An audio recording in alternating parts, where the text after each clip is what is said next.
A 10-year anniversary. The venue, the Orion Club, the most exclusive rooftop in the city, a place money alone can't buy. Marcus Bishop believed he'd secured it, a symbol of his power, the perfect stage to discard his quiet wife, Elara, for his new lover. He smirked as he brought his mistress to the party ready for his triumph. He was prepared for tears, for screams, for a scene. The one thing he never prepared for, the name on the building's deed. He didn't just bring his lover to his wife's party. He brought her to his wife's house. The 10th anniversary. Tin, aluminum, flimsy, disposable metals.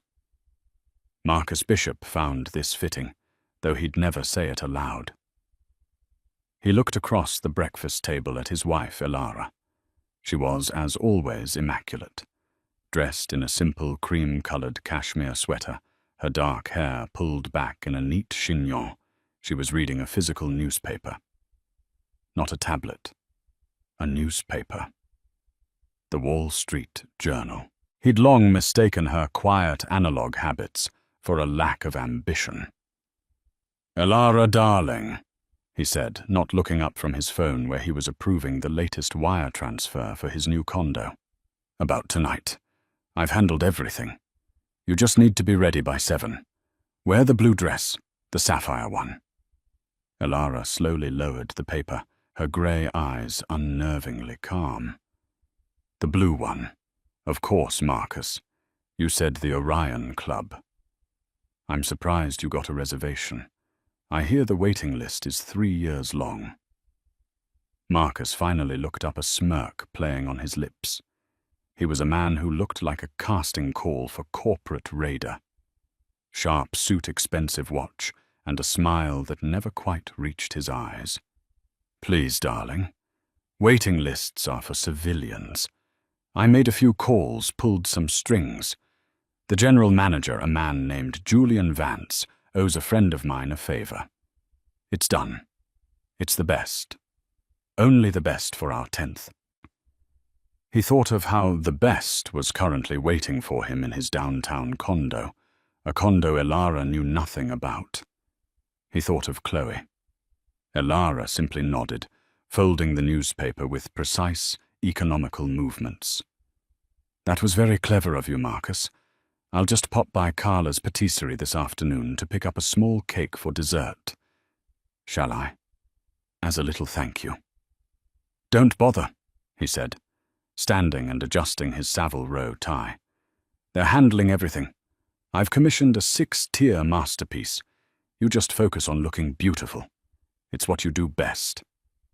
He kissed the air near her cheek and left the scent of his expensive cologne lingering like a pollutant in their sterile white and glass penthouse.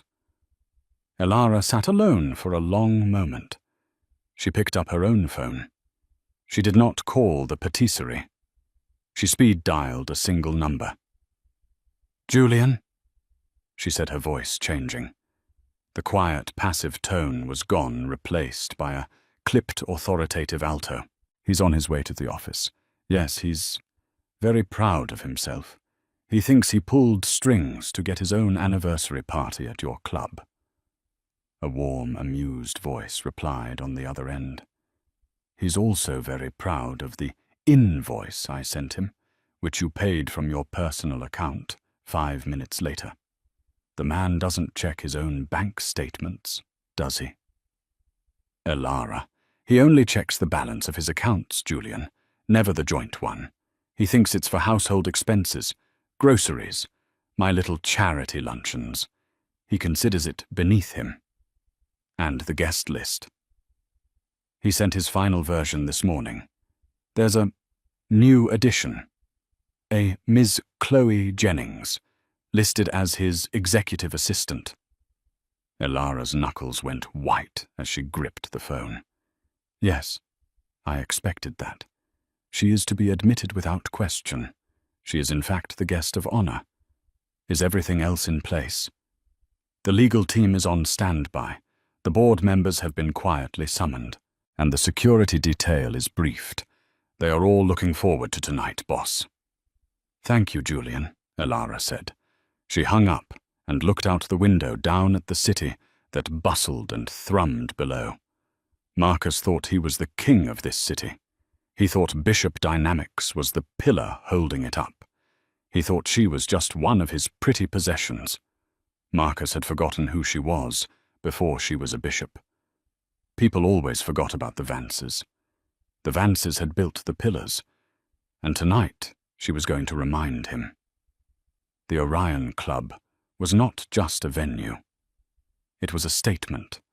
It occupied the top 3 floors of the city's most iconic skyscraper, the one that pierced the clouds. It had no sign. There was no gaudy entrance.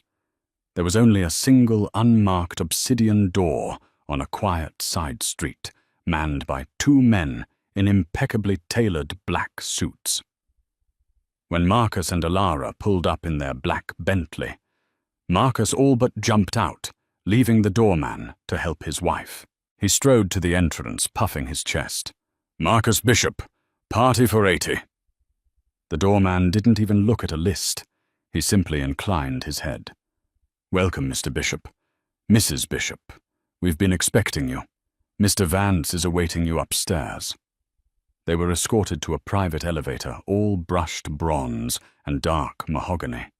The elevator didn't have buttons. It operated on a key. It opened directly into the main lounge. The room was breathtaking. One entire wall was a floor-to-ceiling window overlooking the glittering city skyline. A grand piano played softly in the corner. Waitstaff moved with silent, balletic grace, offering champagne and complex hors d'oeuvres. All of their friends were already there. The bankers, the real estate moguls, the other corporate sharks and their wives. Marcus was in his element, clasping hands, accepting backslaps. "Marcus, you old dog."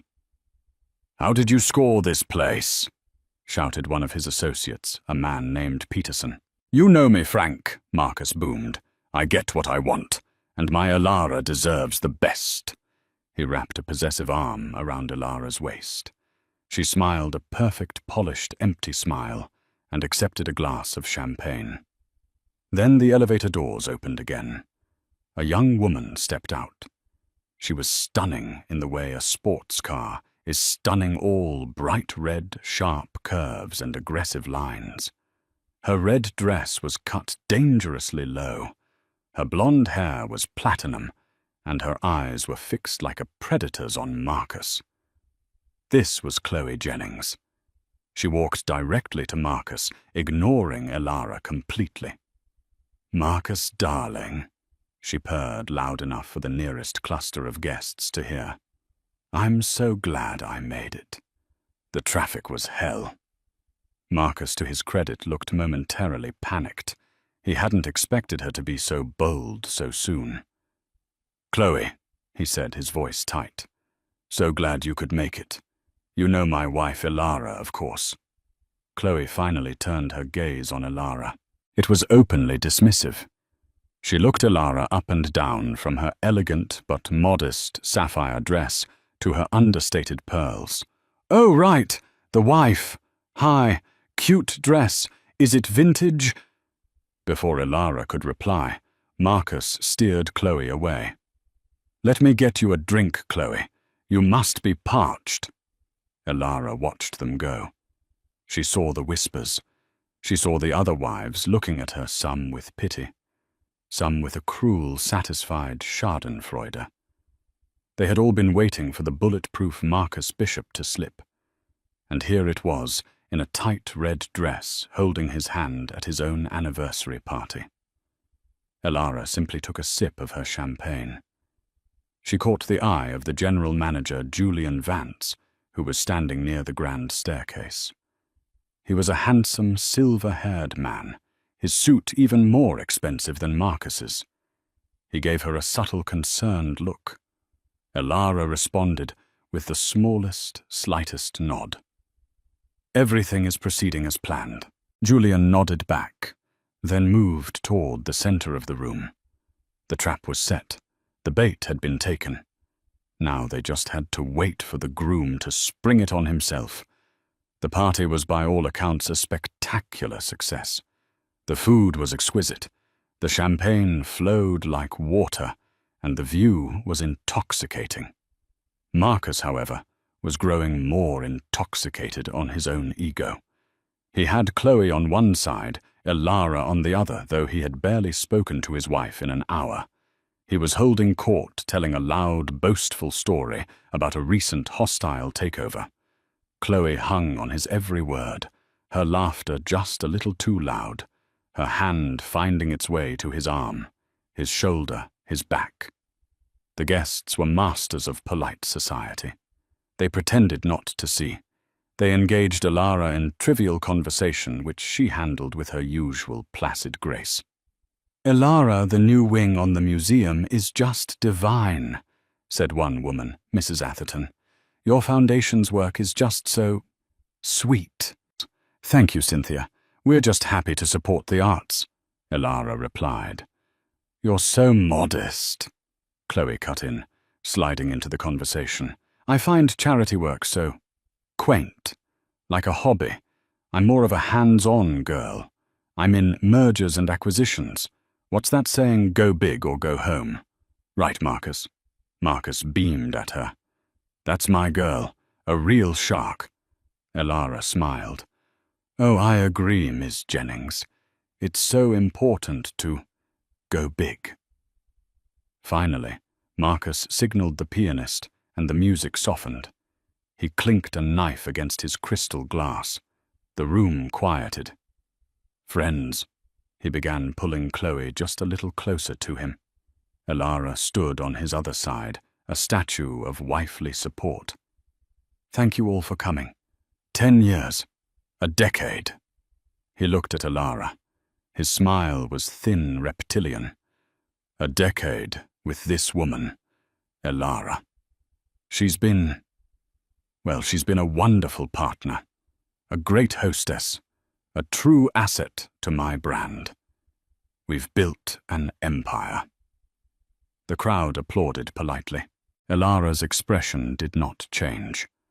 "But as any good businessman knows," Marcus continued, his voice dropping into what he thought was a sincere, intimate tone, "empires must evolve. They must adapt. You can't stay stagnant. You have to shed old skin, old ideas, and embrace the new. You have to be bold." He paused, scanning the faces of his powerful friends. He was feeding off their attention. "This party isn't just about celebrating the past," he announced, his voice rising with theatrical drama. "It's about celebrating the future, my future." And then he did it.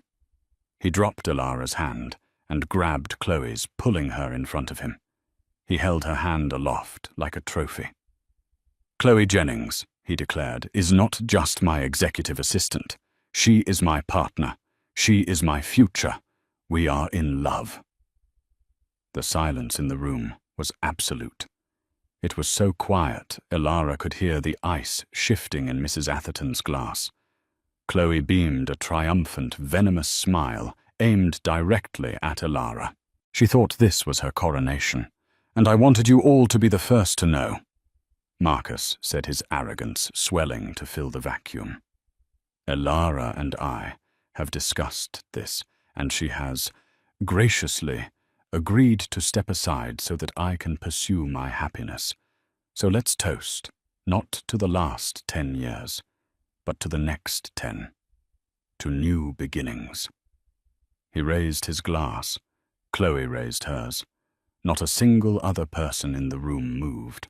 All eyes were on the wife. They were waiting for the breakdown, the tears, the screaming, the accusations. Elara Bishop simply stood there, a small, thoughtful smile on her face. Marcus's arm was still in the air, his toast hanging in the dead, silent air. He frowned, his bravado wavering. This was not the reaction he'd expected. He'd planned for Elara to burst into tears and flee, allowing him to play the sympathetic, pained husband who had tried to make it work. Chloe's triumphant smile faltered. She looked at Elara. "Well," she hissed, "aren't you going to leave?" Elara turned her head, very slowly, to look at the younger woman. "Leave," she repeated, as if the concept was foreign. "But the party is just getting started." She then tapped her own champagne glass with a perfectly manicured fingernail. The tink-tink-tink sound was as sharp as a gunshot in the silent room. "Marcus, darling," she said, her voice clear and carrying not a tremor in it. "That was quite the speech. Shedding old skin. It was very poetic."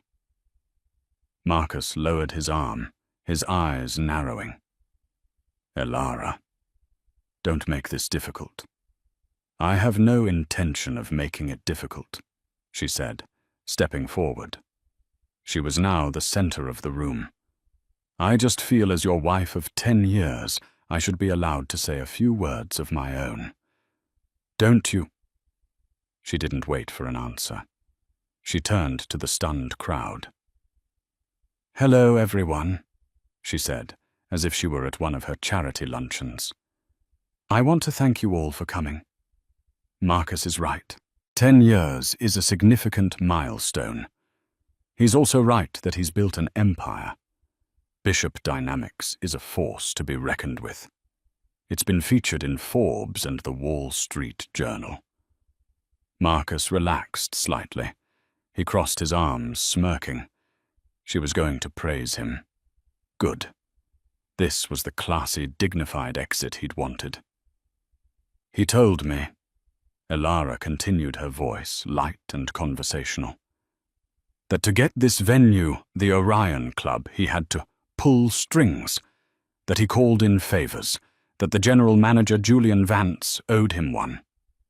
She turned and smiled at the silver-haired man who was watching from the sidelines. "Julian, is that true? Do you owe Marcus a favor?" Julian Vance stepped forward, a polite, deferential smile on his face. "No, Mrs. Bishop. I'm afraid I've never spoken to Mr. Bishop before tonight. All correspondence was handled through his office, and all invoices were settled in full from your personal trust." The first crack appeared in Marcus's armor. What are you talking about?" "I handled the booking." "No, darling," Elara said, patting his arm. "You didn't. You see, you couldn't. You're not a member." Chloe laughed. "What are you talking about? We're here. Obviously we're members." "No," Elara said, her smile vanishing, replaced by a cold, flat indifference. "You are guests. I am the member. Or rather, I am the owner. You see, Marcus made a slight error in his assumptions. He's made quite a few of them, actually." The collective gasp was audible this time. Marcus's face, which had been flushed with triumph, turned a pale, sickly white. What did you say?" he stammered. "Oh, Julian," Elara said, turning to her general manager. "I don't think I've ever formally introduced you. Julian, this is my husband, Marcus Bishop. Marcus, this is Julian Vance. My cousin." Julian stepped forward and extended a hand, which Marcus did not take. "Mr. Bishop, a pleasure to finally meet the man my cousin has been managing for the last decade." "Vance," Marcus whispered the name, finally clicking in his brain. "Vance, as in Vance Hospitality Group." "The very same," Elara said, taking center stage. "You all know me as Elara Bishop, the charity wife, the socialite. Marcus, you always did find my family's old money so quaint. You thought my father was just a quiet old man who lived off dividends. You never bothered to ask what he did." She began to pace slowly, her voice resonating with a power no one in that room had ever heard from her. My great-grandfather started a small hotel in New York a century ago. That small hotel became the Vance Hospitality Group. It owns at current count 54 luxury properties worldwide. The St. Regis in Rome, the Admiralty in London, and this, my little passion project, the Orion Club. You're not just in my club, Marcus, you're in my building, the one my name is on the deed of. My maiden name, of course. Chloe looked as if she'd been slapped. You're lying. This is a trick. Is it? Elara asked. She nodded to Julian. Julian, if you would. Julian signalled to his staff. Instantly, 2 large screens that had been disguised as modern art on the walls flickered to life. The logo of the Vance Hospitality Group appeared, followed by an organizational chart. At the very top, under CEO and Chairwoman, was the name Elara Vance Bishop. I've been running my family's company since my father passed away 5 years ago, Elara stated. From the home office you never bothered to enter. Between those quaint charity luncheons and my sweet little museum board meetings, you thought I was planning seating charts, Marcus. I was acquiring hotel chains.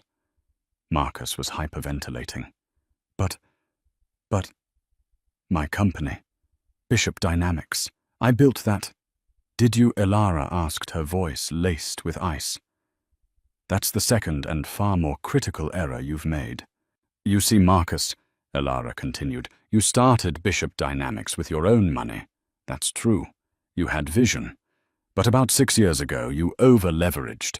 You were desperate for a capital infusion to save yourself from bankruptcy after that disastrous commodities deal in Singapore. Remember? Marcus's face was ashen. He remembered. It was the one secret he thought he'd buried. You thought you'd found a silent partner, Elara said. A mysterious, reclusive holding company based in Switzerland that bought a 51% majority stake. A partner who never attended board meetings, who always voted by proxy and who let you keep the title of CEO. You just had to send them their dividends.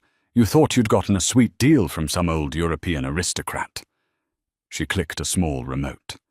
The image on the screens changed. It was now the corporate structure of Bishop Dynamics, and that Swiss holding company. I've always loved Switzerland, Elara said wistfully. The mountains, the chocolate, and the financial privacy. The chart zoomed in, revealing the sole signatory of the Swiss holding company. It was her, Elara Vance Bishop. You were the silent partner, Marcus whispered, staggering back. I was the majority shareholder, Elara corrected him. I saved your company. My company, technically. I've owned you, Marcus, for 6 years. I let you play CEO. I let you splash your name on Forbes. I let you believe you were the king, all while I was the one signing the checks that kept your crown from toppling. She turned to Chloe, whose entire body was shaking. And you, Ms. Jennings. You work in mergers and acquisitions, a real shark. Well, you're not very good at your job. You started an affair with your boss, thinking he was the most powerful man in the city. You never ever did your due diligence. You slept with the C-suite, but you never bothered to find out who was on the board. No. Marcus groaned, clutching his head. No, this isn't possible. Oh, it's very possible, Elara said. And as the majority shareholder, I believe I am entitled to call an emergency vote. Especially when the CEO has proven himself to be, what's the term? Ah, yes. Morally bankrupt and a fiduciary risk. She looked around the room. Mr. Peterson, Mr. Davies, Mrs. Atherton, you're all on the board. You were all summoned here tonight, not just for an anniversary, but for an emergency meeting of the board of Bishop Dynamics, all in favor of removing Marcus Bishop as CEO effective immediately for gross misconduct and misuse of company funds. Peterson Davies and Atherton, all of whom had been beneficiaries of Elara's quiet business network for years, raised their hands without hesitation. "The motion passes," Elara said briskly. "Unanimously. Marcus, you're fired." The silence in the Orion Club was no longer just a pause. It was a physical weight, a thick, suffocating pressure that seemed to suck all the air from the room. The music from the grand piano had died, the pianist's hands hovering over the keys frozen. 80 of the city's most powerful people stood as statues, their eyes locked on the triumvirate at the center of the room. The ruined king, the hysterical pretender, and the silent, new-crowned queen. Marcus Bishop's face was a canvas of ruin. The blood had drained from it, leaving a waxy, greyish pallor. His mouth was open, a soundless "oh" of disbelief. "Fired," he whispered the word, barely audible. It was a concept his brain simply could not process. Fired one did not fire Marcus Bishop. One was fired by Marcus Bishop. This was a joke, a nightmare.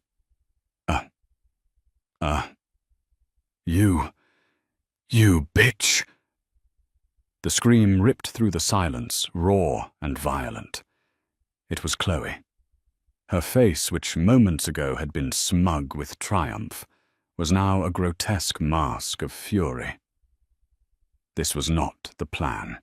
She had not schemed for months, had not endured this boring, passionless man to be humiliated by some dowdy society wife.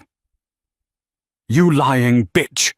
she shrieked again, and she lunged.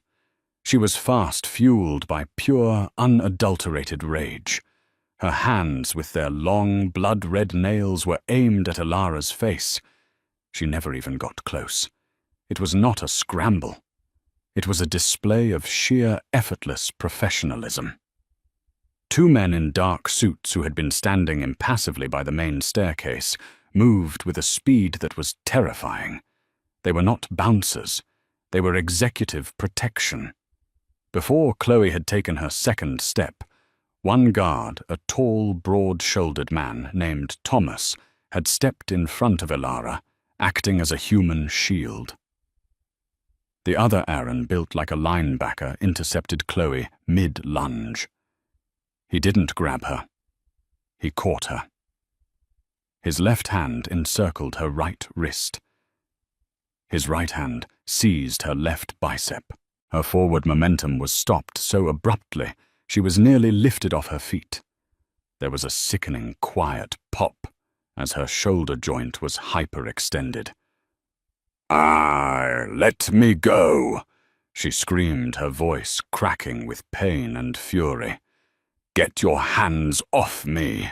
Marcus, do something. He's hurting me. Tell them who you are." Marcus didn't move. He couldn't.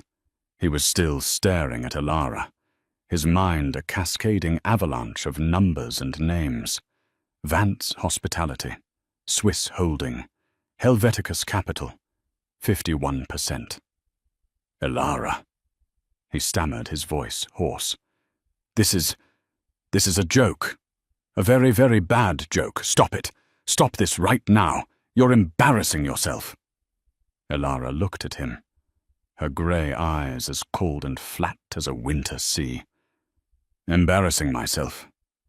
No, Marcus. I don't think I am. I believe the board vote was quite clear. Mr. Peterson, Mr. Davies, Mrs. Atherton, was your vote unclear?" The three board members who had been standing near the window now looked at Marcus with a chilling mixture of pity and legal necessity. "The vote was clear, Marcus," said Peterson, a man who had played golf with him just last week. "You're out. I'm sorry, man." But business is business. Sorry, Marcus sputtered, finally finding a spark of his old anger. Sorry, you Judas. After everything I've done for you, that deal with Silverstone Properties. That was me. That deal, Elara cut in her voice, slicing through his tirade, was approved by Helveticus Capital, which I own. Mr. Peterson has been voting with my proxy for 3 years. He hasn't been your ally, Marcus. He's been my employee, as have all of you. That revelation hit Marcus harder than the firing. They all knew. The whole time. His friends, his colleagues, his wife. His entire life for the past 6 years had been a performance, and he was the only one who didn't have the script. Security, Elara said, her voice dropping to a brisk, businesslike tone. Remove them. No, Marcus roared, finding his footing. This was the second stage bluster. You can't just throw me out. This is my party. I'll sue you, Elara. I swear to God I will sue you for everything. I'll take you to the cleaners. You've forgotten, haven't you? You've forgotten the prenup, the one my lawyers at Sullivan and Cromwell drafted, the one you signed without even reading. A low murmur went through the crowd. The prenup, the ultimate weapon. Elara actually smiled. It was a thin, sharp, dangerous smile. Oh, Marcus, you sweet, arrogant fool. I haven't forgotten the prenup. I have it memorized. I read it last night, right after I read the quarterly reports for Bishop Dynamics. She took a step toward him, her voice light, almost conversational, as if she were discussing a museum exhibit. You're right. Your lawyers did draft it, and it's a beautiful piece of work. Truly ironclad. It states, and I quote from Article 3, Section 1A, "In the event of a dissolution of the marriage, all assets, properties, liquid and non-liquid, and holdings acquired prior to the marriage shall remain the sole and separate property of the original party." She ticked a finger in the air. Point 1. The Vance Hospitality Group, inherited from my father. That's mine. She ticked another finger. It also states in Section 1B, any assets, properties, or holdings acquired during the marriage by one party using that party's own separate and premarital funds or inheritance shall also remain the sole and separate property of the purchasing party. Her smile widened. Point 2. The Swiss holding company Helveticus Capital, purchased by me 6 years ago using funds from my father's trust, a trust that is legally separate from our marital assets. That Marcus is mine. She took another step. He involuntarily recoiled. Point 3. This building, the Orion, the penthouse we live in, everything, purchased by me 2 years ago as a flagship property for the Vance Group.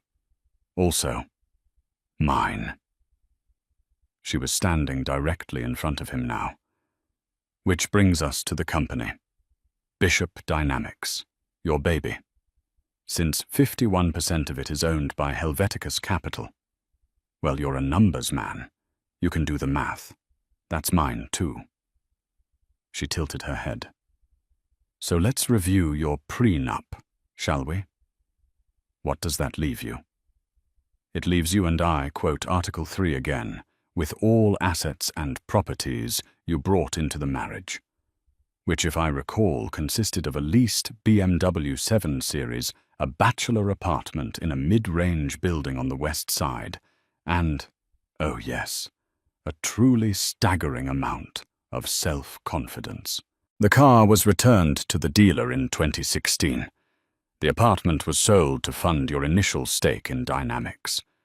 So Marcus, she leaned in her voice, dropping to a whisper that only he and the security guards could hear. You are left with your suits, your shoes, your golf clubs, And whatever is in your personal checking account, which, knowing your spending habits, is likely negligible. Marcus's entire body was shaking. He looked like a man who had just been thrown from a skyscraper. He couldn't breathe. But, my accounts, he gasped, clutching at straws. My company cards. My bank. Mr. Bishop, Julian Vance said, stepping forward. His voice was polite, deferential, and utterly devoid of mercy. He was holding a sleek black tablet. As of your termination, which was processed, let's see, exactly 3 minutes ago, by our legal team downstairs, your access to all Bishop Dynamics accounts has been revoked. He tapped the screen. Your corporate black card cancelled. Your executive expense account frozen. Your company stock options, as per the termination for cause clause in your employment contract, which I might add, I drafted, they are null and void. The Bentley you arrived in. It's leased by the company. It will be remaining in our garage. Our valet will, of course, remove your personal effects from the glove box. This was it. The total systematic erasure of his life. No, he whispered. It was a plea. He turned to Alara, his eyes suddenly wet. The anger was gone, replaced by a desperate, pathetic panic. This was the third stage bargaining. Alara, please, we can talk about this. Downstairs, privately. 10 years, Alara. 10 years. It means something. We built this. I know I made a mistake. This thing with Chloe, it was stupid. A midlife crisis. You know. Please, Alara, don't do this. Not here, not in front of everyone. He was begging. Marcus Bishop, the shark, the Titan, was begging. Alara looked at him. Her expression didn't soften. If anything, it became harder.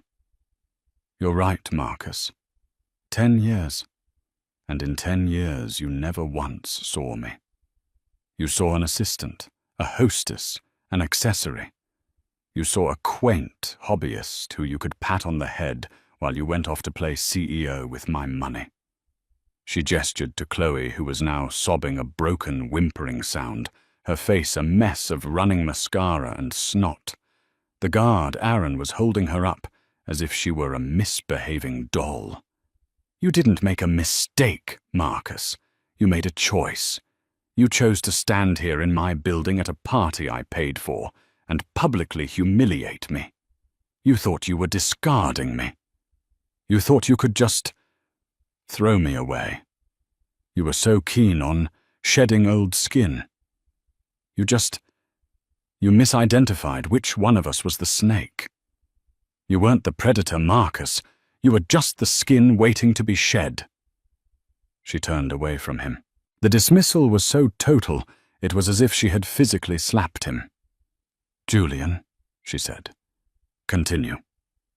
Right, Julian said, checking his tablet again, as if this were a simple inventory check. Ah, yes, there is one final asset, a condominium, Unit 28B, at the Residences at Avery Point, a lovely 3-bedroom purchased 3 months ago. At the mention of the condo, Chloe's panicked sobbing hitched.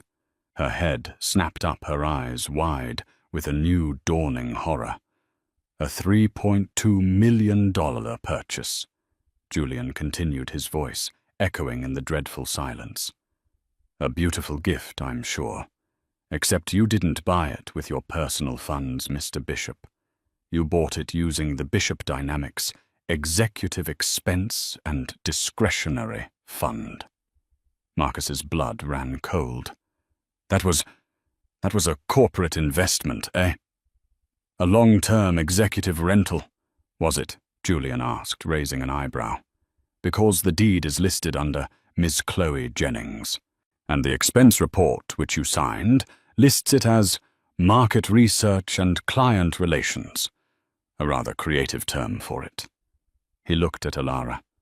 As the new CEO, Mrs. Vance Bishop will of course have to decide whether or not to pursue criminal charges against you both for gross embezzlement and misappropriation of company funds. Our legal team seems to think it's a very winnable case. That was the word that shattered the last bit of Chloe's consciousness. Not just broke, not just homeless, jail. No! She shrieked a sound so inhuman it made several guests jump. She began to struggle with a wild, desperate strength. No! I didn't know, I swear to God, I didn't know. He told me it was a gift. He said it was his money. He said it was a sign-on bonus. I had no idea I'm innocent. She thrashed in Aaron's grip, her red nails clawing at his suit. Tell them, Marcus. Tell them you lied to me. Tell them I didn't know anything about the money. Tell them. Marcus Bishop just stood there, a hollow man. His eyes were dead. He couldn't help her. He couldn't even help himself. He was a ghost in a $1,000 suit. And Chloe saw it. She saw the emptiness. She saw that the shark she had attached herself to was just a deflated balloon. The love, the future, the power. It was all gone. And she was left holding the bag. Her face crumpled. The rage and denial dissolved into pure, abject terror. You bastard, she whimpered, her fight gone. You ruined me. You dragged me into this. I want a lawyer. I want to call my lawyer. You can't. You can't. You are, of course, free to call anyone you wish, Julian said smoothly. Just not from here. Thomas, Aaron, if you please. The two guards, their expressions impassive, began to move. They didn't drag. They propelled. Thomas took Marcus by the bicep. The man who had entered the building like a conqueror was now being marched out like a common drunk, his feet stumbling, his tie askew. Aaron half-carried, half-walked the sobbing, hyperventilating Chloe. They were not taken to the grand bronze elevators they had arrived in. They were marched past the grand piano, past the stunned guests, and toward a simple unmarked door beside the kitchen. This was the final, and perhaps most brutal, humiliation. As they were walked past the clusters of guests, the socialites and bankers did something worse than stare. They turned away. They turned their backs on Marcus, a collective, silent shunning. The social death was complete. Mrs. Atherton, the board member, turned to Alara, her face bright as if nothing had happened. "Well," she said, loud enough for Marcus to hear, "the trash is finally out.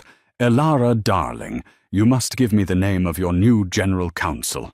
Mine is getting so sluggish, and we must discuss the new acquisitions for the museum wing." Alara smiled a genuinely warm smile for the first time that night. "Of course, Cynthia. I'll have my assistant set a lunch. I'm thinking per se my treat." "Marcus," Chloe wailed one last time as the unmarked door was pushed open. "Marcus, don't let them do this."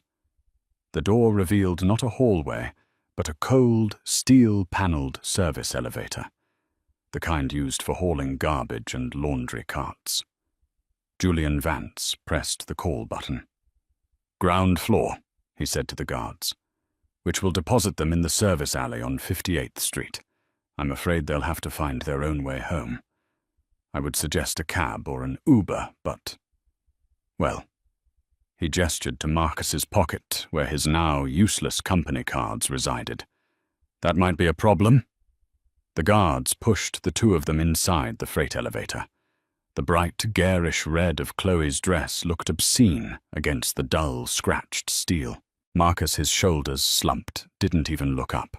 "Good night, Mr. Bishop," Julian said, his voice laced with a final, pleasant dismissal. "Ms. Jennings." Marcus looked up just as the heavy doors began to slide shut. He locked eyes one last time with his wife.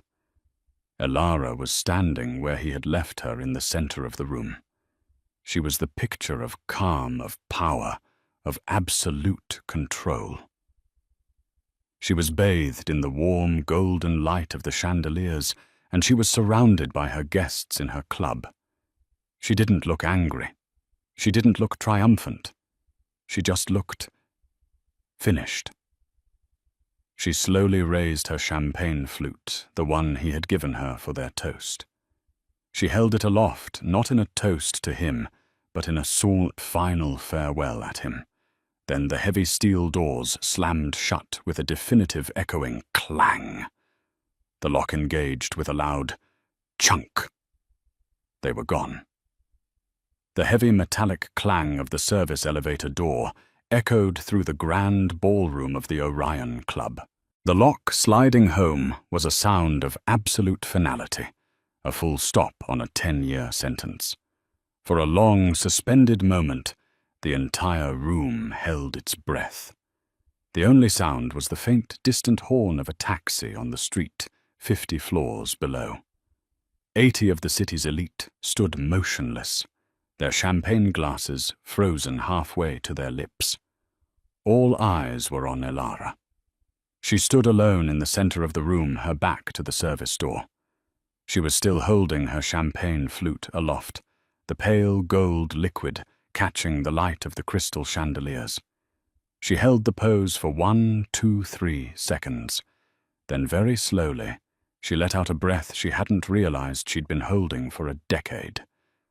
The tension flowed out of her shoulders. Her performance was at last over. She lowered her glass and turned to face her guests. Julian Vance, her cousin, her general manager, her loyal second-in-command, was the first to move. His face, which had been a mask of polite professional steel, broke into a smile of pure, unadulterated pride. He began to clap. It was a slow, deliberate, respectful applause. Then Mrs. Atherton, the sharp-eyed board member, joined him. Then Mr. Peterson, the man who had been Elara's proxy for years. Within seconds, the entire room erupted. This was not polite socialite applause. It was a thunderous, genuine rolling ovation. It was admiration. It was relief. It was the sound of an entire social and financial infrastructure realigning itself in real time around its new, undisputed center of gravity. Elara's eyes, for the first time that night, misted over. She had planned for the legalities, for the financials, for the security. She had not for one moment planned for this. She raised a hand, and the applause quieted. She looked around at the faces her true friends, her loyal board members, her dedicated staff. "My apologies," she said, and her voice was clear, but with a new warm timbre. The icy control was gone. "My apologies for the theatricality. It was not my intention to ruin your evening." Mrs. Atherton laughed a hearty, genuine sound. "Ruin it, darling. You've just made it the event of the decade. My God, that was better than Oppenheimer." A wave of laughter rippled through the room, finally decisively breaking the tension. The pianist, taking his cue, began to play again, not the somber classical piece from before, but a bright, upbeat jazz standard. The waitstaff, as if emerging from a spell, began to move once more, refilling glasses, offering decadent desserts. Elara raised her glass. "Well then," she said, her smile now reaching her eyes. "Marcus was right about one thing. This is a night for new beginnings, to clarity, and to the future, our future." "To Elara," Julian toasted, raising his own glass. "To Elara," the room echoed. The party didn't just resume, it was reborn. The oppressive, ego-driven atmosphere Marcus had cultivated was gone, replaced by a palpable sense of excitement. People flocked to Elara, but they approached her differently. They didn't pat her arm and talk about sweet charities. They shook her hand and talked about my market projections. They didn't pity her. They admired her.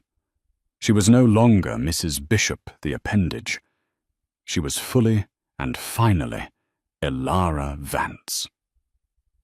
At that exact moment, 50 floors down the service elevator, dinged. The contrast was a physical assault. The doors slid open not to a mahogany-paneled lobby, but to a cold, concrete vestibule. The air was not filled with piano music and champagne. It was filled with the rank, sour smell of 1,000 garbage bags and old grease. A single flickering fluorescent tube on the ceiling cast a buzzing, sickly yellow light. Marcus and Chloe stumbled out onto the cracked tile floor. Where are we? Chloe whimpered, clutching her arms. The thin red silk of her dress was no match for the sudden damp cold. A bored-looking night security guard, sitting on a wooden stool and reading a tabloid, looked up. "Service exit. You're in the alley on 58th. You can't be here. Move it along."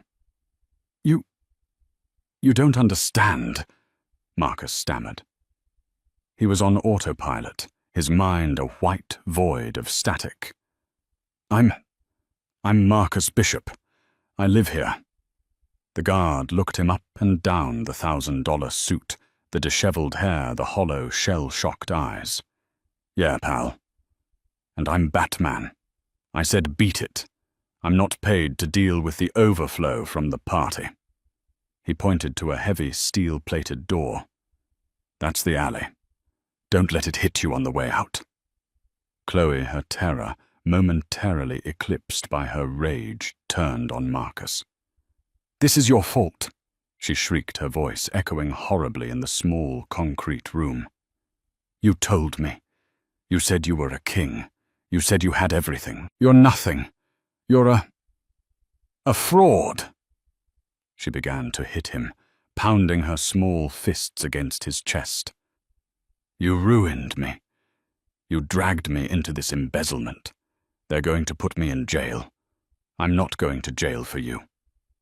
Do you hear me? You ruined my life." Marcus didn't even react. He didn't raise his arms to block her. He just stood there, absorbing the blows. His eyes staring blankly at the "Employees must wash hands" sign on the wall. He was gone.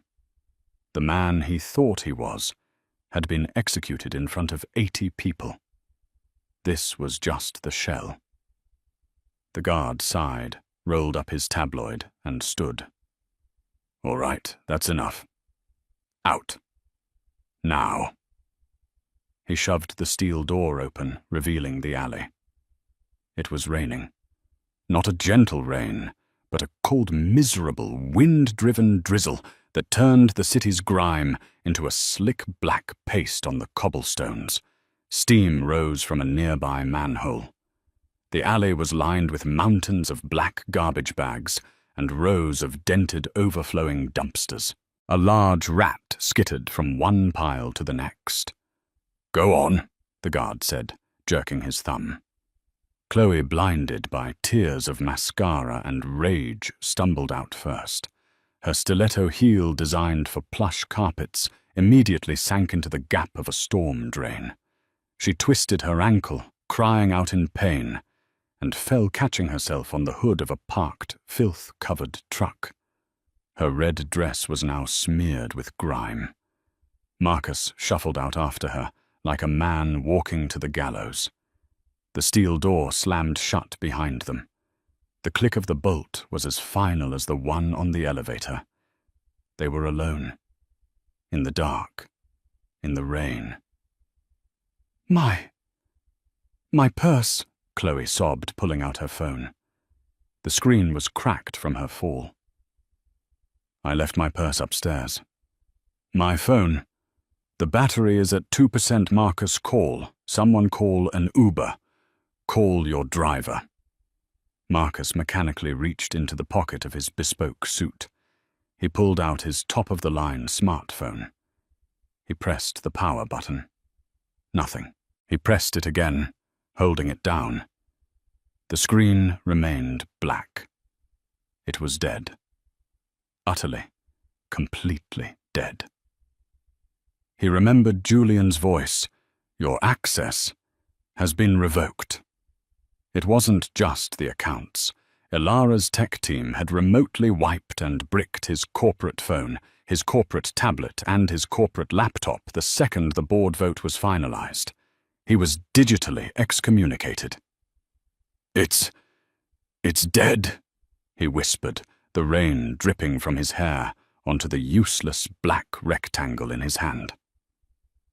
Chloe let out a sound. It was not a scream. It was a raw, animal wail of pure, hopeless despair. She looked at the useless, broken man before her. She looked at her ruined dress, her throbbing ankle, her dying phone. She saw the truth. She had attached herself to a parasite, mistaking it for a host, and the host had just flicked them both off. She turned away from him. She didn't say another word. She kicked off her useless, expensive heels and began to run barefoot down the stinking alley toward the distant light of the street. She was a survivor. She would disappear. She would find another host. Marcus Bishop was left alone.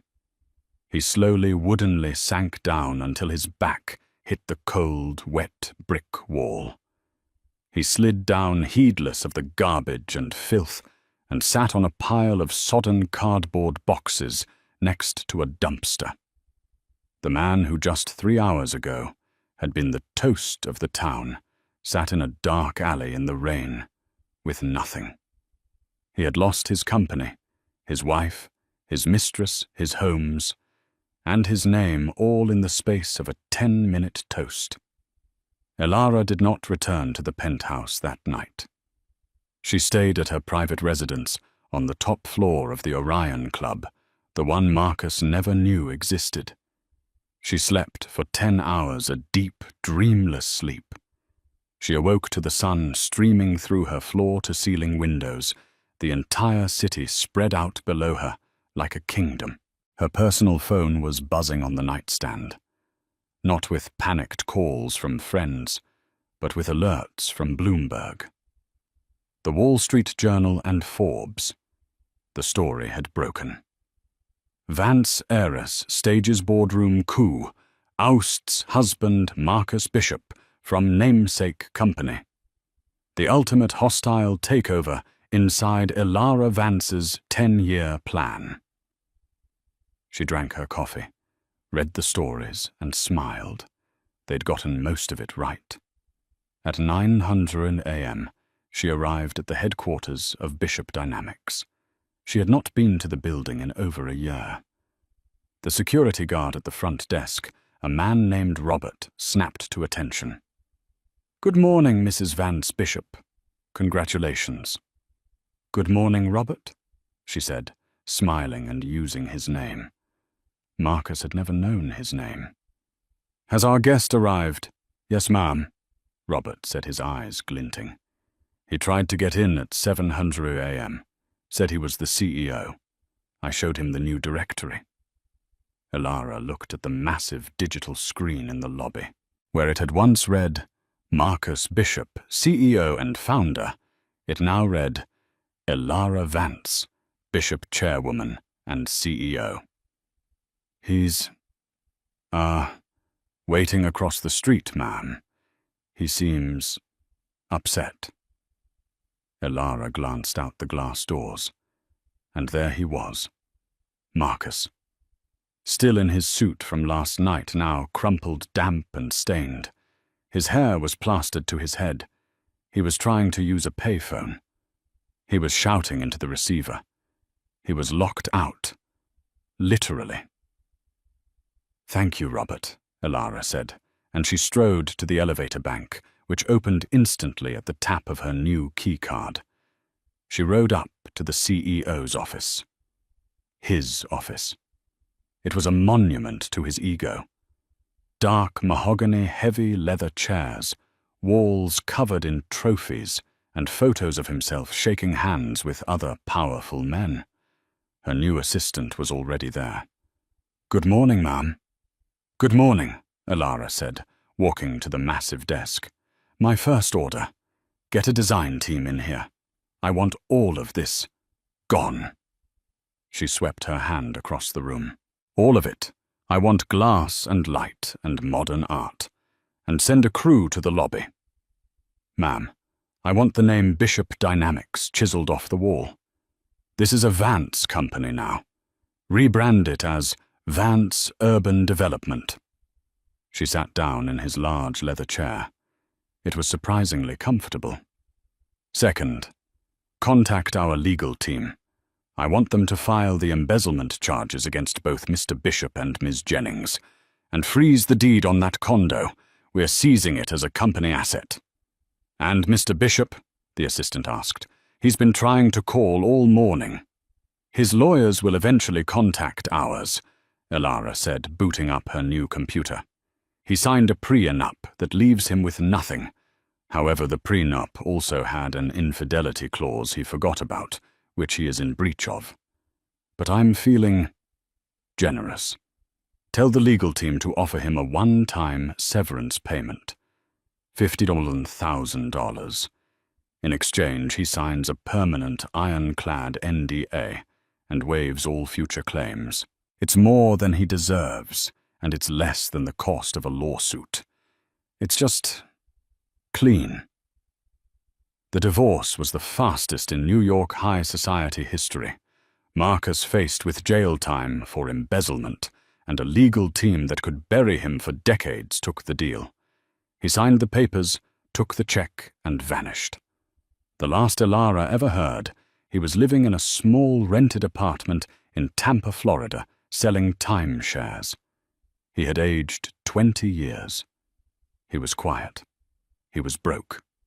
He was, in a word, irrelevant. Chloe Jennings had disappeared from the alley and never looked back. Warrants for her arrest were issued, but she was never found. It was assumed she'd used the last of the money and jewelry Marcus had given her to buy a new identity and flee the country. 6 months later, the cover of Forbes magazine did not feature a man. It featured Elara Vance Bishop, standing in her new light-filled office, the city skyline behind her. The headline read, "The Phoenix Tycoon: How Elara Vance Turned Her Husband's Empire into Her $10 billion Inheritance." She had restructured the entire company, cut all of Marcus's vanity projects, and with her strategic patient leadership, doubled its profits in the first 2 quarters. Her new dawn had truly begun. She was no longer the quiet wife. She was the one who had proven that the quietest person in the room is often the most powerful. And she was quite simply the boss. And so Marcus and Chloe were cast out, not just from the Orion Club, but from the life they had tried to steal. The heavy clang of the service elevator door was the final punctuation on a decade of lies. Elara, standing tall under the stars of her rooftop, raised her glass to her true friends and to a future she had meticulously built in the shadows. The ultimate karma isn't just revenge. It's resilience. It's not just winning. It's thriving. She didn't just take back her life. She took back her name, her company, and her power, proving that the best laid plans are not the loudest, but the most patient. Thank you for listening to this story. If you enjoyed this tale of dramatic twists and hard-earned justice, please don't keep it a secret. Hit that like button. Share this video with someone who loves a good story. And most importantly, subscribe to the channel for more content just like this. We have new stories coming every week, and you won't want to miss what happens next. Click that bell icon so you're always notified. Until next time.